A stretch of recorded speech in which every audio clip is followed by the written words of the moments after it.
Bayangkan sebuah helikopter TNI melintas rendah di atas hutan Kalimantan.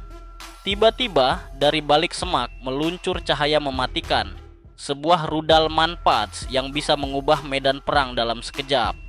Di langit, drone mini musuh mengintai tanpa suara, mengirim koordinat ke pasukan lawan secara real time. Selamat datang di wajah baru peperangan modern, di mana teknologi murah namun mematikan bisa menjatuhkan helikopter miliaran rupiah hanya dengan satu tembakan. Apakah pus penerbat TNI Angkatan Darat siap menghadapi tantangan baru ini? Bagaimana strategi Tentara Nasional Indonesia melindungi helikopter dari ancaman mematikan seperti drone siluman dan rudal Manpads? Selamat datang di Update Militer. Inilah analisa tentang evolusi kekuatan udara Angkatan Darat Indonesia dalam menghadapi perang masa depan. Pus penerbat, sayap senyap yang menentukan hasil perang. Di balik garis depan TNI Angkatan Darat, ada satu kekuatan yang mampu mengubah jalannya pertempuran hanya dalam hitungan menit. Pus penerbat.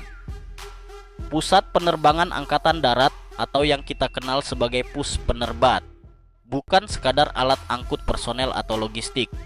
Ia adalah tangan panjang TNI Angkatan Darat yang mampu menyusup ke jantung musuh, mengevakuasi pasukan dari zona merah, hingga mengantar detasmen elit ke titik paling berbahaya tanpa suara. Helikopter-helikopter seperti AH-64E, Apache Guardian, Mi-35, Bell 412EP, dan NAS 332 Super Puma bukan hanya mesin terbang, tetapi alat tempur multiperan yang bergerak cepat, presisi, dan mematikan. Di medan tempur modern, pus penerbat bukan hanya pengantar pasukan. Ia adalah bagian dari arsitektur pertempuran terintegrasi, mulai dari operasi pembajakan komunikasi musuh, pengintaian jarak dekat, hingga serangan udara jarak rendah, low altitude strike, yang nyaris tak bisa dicegat radar konvensional. Namun, seiring berkembangnya teknologi tempur musuh, dari rudal bahu Manpads hingga drone mikro pengintai, medan laga tidak lagi bisa dimasuki tanpa ancaman. Dan disinilah pertanyaannya, bagaimana pus penerbat bertahan, beradaptasi, dan tetap menjadi ujung tombak dalam perang era baru? Ancaman baru ketika rudal bahu dan drone mikro menjadi musuh di langit. Di masa lalu, helikopter tempur ditakuti karena kekuatan tembak dan kemampuan manuvernya.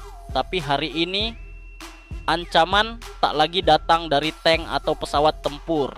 Ancaman terbesar justru datang dari seorang prajurit musuh yang bersembunyi di balik pohon, membawa senjata seukuran tabung gas yang bisa meluluh lantakan helikopter miliaran rupiah. Itulah Manpads, Man Portable Air Defense Systems. Sistem rudal anti udara yang bisa dipanggul oleh satu orang, tetapi punya kemampuan mematikan luar biasa. FIM-92 Stinger buatan Amerika, RBS 70NG asal Swedia, FN-6 dan Kidway-18 buatan Tiongkok. Semuanya bisa menghantam helikopter TNI hanya dalam 3-5 detik setelah peluncuran. Helikopter serbu yang terbang rendah kini tak hanya harus memperhatikan medan, tapi juga sinyal panas rudal yang memburunya dari segala arah. Namun itu baru satu sisi ancaman.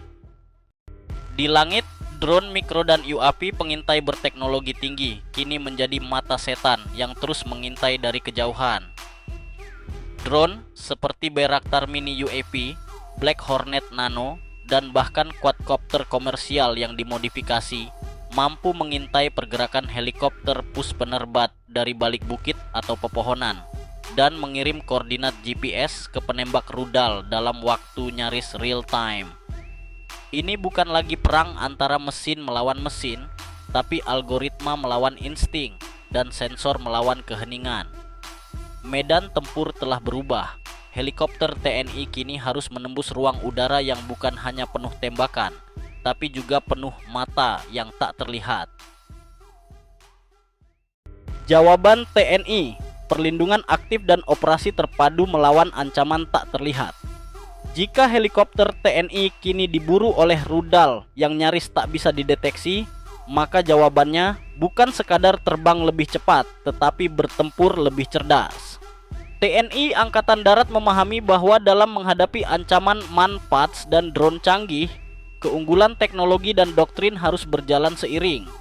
Karena itu, modernisasi pus penerbat tidak lagi terbatas pada jumlah helikopter, tetapi pada kemampuan bertahan dan beradaptasi secara real time. Helikopter tempur seperti Apache 64E Guardian kini telah dilengkapi dengan sistem DIRCM, Directional Infrared Countermeasures, teknologi yang mendeteksi peluncuran rudal berbasis panas dan langsung menembakkan laser pengacau untuk mengelabui sistem pelacak rudal. Selain itu, seluruh armada modern pus penerbat kini mengadopsi perangkat seperti Radar Warning Receiver (RWR), Missile Approach Warning System (MAWS), dan sistem pelepasan suar panas (Flare Dispensers), membentuk lapisan pertahanan berlapis di setiap misi. Namun perlindungan tidak cukup hanya datang dari sistem di dalam pesawat. Konsep operasi gabungan menjadi kunci bertahan hidup. Pus penerbat kini tidak lagi bertugas sendiri.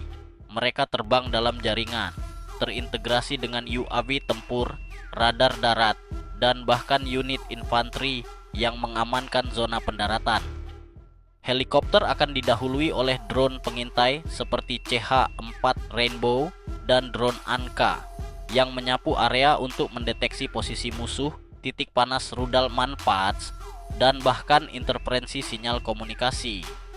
Di saat yang sama, unit infanteri atau pasukan elit yang sudah berada di darat bertugas menyisir dan menetralisir titik-titik ancaman sebelum helikopter memasuki zona operasi. Taktik seperti Nap of the Earth Flight, terbang sangat rendah mengikuti kontur medan, juga terus diasah, bukan hanya untuk menghindari radar, tetapi juga mengurangi garis pandang visual dan thermal dari drone dan rudal musuh. Perang modern menuntut presisi dalam detik, dan kerjasama antar matra menjadi satu-satunya cara untuk bertahan hidup di langit yang penuh jebakan. Latihan dan simulasi. Di balik ketangguhan pus penerbat, teknologi bisa dibeli, sistem pertahanan bisa ditingkatkan, tapi satu hal yang tak bisa dipalsukan adalah kesiapan tempur manusia di baliknya. Itulah alasan mengapa pus penerbat tidak hanya berinvestasi pada alat tempur, tetapi juga pada manusia di kokpit. Pilot helikopter TNI Angkatan Darat kini ditempa dalam latihan-latihan ekstrem yang mendekati realita pertempuran sesungguhnya. Dalam simulasi berkelas tinggi, mereka dilatih menghadapi serangan mendadak dari rudal manpads, gangguan sinyal dari sistem jammer, hingga penghadangan mendadak oleh drone pengintai di tengah hutan. Manuver seperti emergency evasive descent, flare release under pressure, dan low altitude tactical approach menjadi bagian dari latihan rutin. Bukan hanya sekadar menyelamatkan pesawat, tapi menyelamatkan misi dan nyawa seluruh pasukan di dalamnya. Tak hanya di dalam negeri, latihan bersama seperti Garuda Shield, Latgab TNI, dan misi simulasi gabungan dengan mitra regional dan global memberi pengalaman langsung tentang standar perang asimetris dan ancaman non-konvensional yang kini menjadi keniscayaan. Setiap pilot, setiap kru, bahkan teknisi pus penerbat kini dituntut untuk berpikir layaknya pasukan elit udara. Bukan hanya mengemudikan helikopter, tapi menguasai medan, membaca pola musuh, dan memutuskan dalam hitungan detik di tengah kekacauan. Karena di medan perang modern, kemenangan bukan hanya milik yang punya senjata tercanggih, tapi milik mereka yang paling siap menghadapi ketidakpastian. Masa depan pus penerbat, sayap pintar di langit Nusantara. Saat dunia bergerak menuju era peperangan tanpa garis depan, di mana drone, sensor, dan artificial intelligence menjadi pemain utama, pus penerbat TNI Angkatan Darat bersiap menjadi lebih dari sekadar kekuatan mobil udara. Ia sedang berevolusi menjadi tulang punggung operasi tempur darat masa depan. Ke depan, Bukan tidak mungkin kita akan melihat formasi helikopter TNI yang terbang bersama drone tempur otonom, melakukan misi lintas batas dengan koordinasi real time menggunakan jaringan komunikasi aman berbasis satelit. Sistem pertahanan aktif generasi baru, sensor 360 derajat, dan kemampuan tempur berbasis artificial intelligence akan menjadi standar.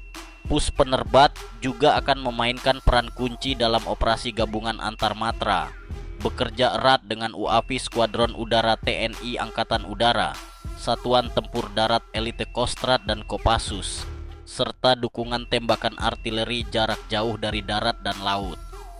Masa depan pus penerbat bukan hanya tentang bagaimana menghindari rudal, tapi bagaimana menjadi kekuatan pertama yang membuka jalan kemenangan dalam hitungan menit. Namun di balik teknologi, satu hal yang tak berubah adalah semangat para patriot di balik kendali helikopter. Mereka terbang rendah bukan untuk pamer keberanian, tapi untuk memastikan misi selesai dan setiap prajurit bisa pulang hidup-hidup. Dan selama langit Indonesia dijaga oleh para penerbang ini, kita tahu bahwa tanah air ini tidak akan pernah kehilangan perlindungannya.